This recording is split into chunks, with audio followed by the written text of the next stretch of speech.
It's today's big story. A San Antonio man accused of throwing two animals out of a window and severely injuring them. He's out of jail tonight. Investigators with Animal Care Services says oftentimes it's that type of violence against animals that could lead to crimes like domestic violence and even murder.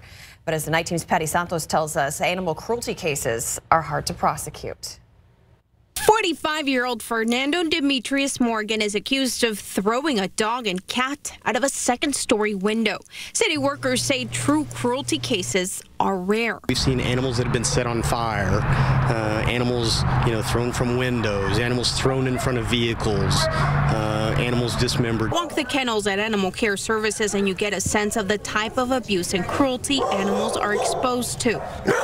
Assistant Director Shannon Sims says 4 cruelty investigators handle the task of finding out who's responsible. These animal cruelty charges that we're pushing for, they get handled just like manslaughter charges. Last year, they handled more than 15,000 calls of cruelty or neglect. 800 plus resulted in misdemeanors.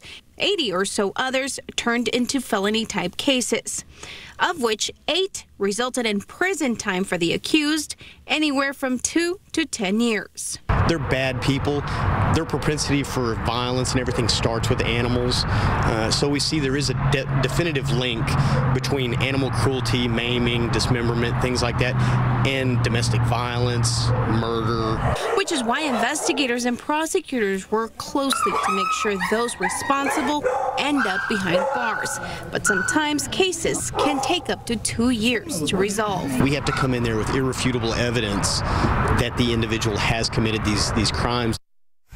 You can call 311 to report an incident involving an animal that you feel involves neglect or cruelty. The cat injured in this latest case has been adopted. The dog is still recovering. Reporting live tonight, Patty Santos, KSAT 12 News.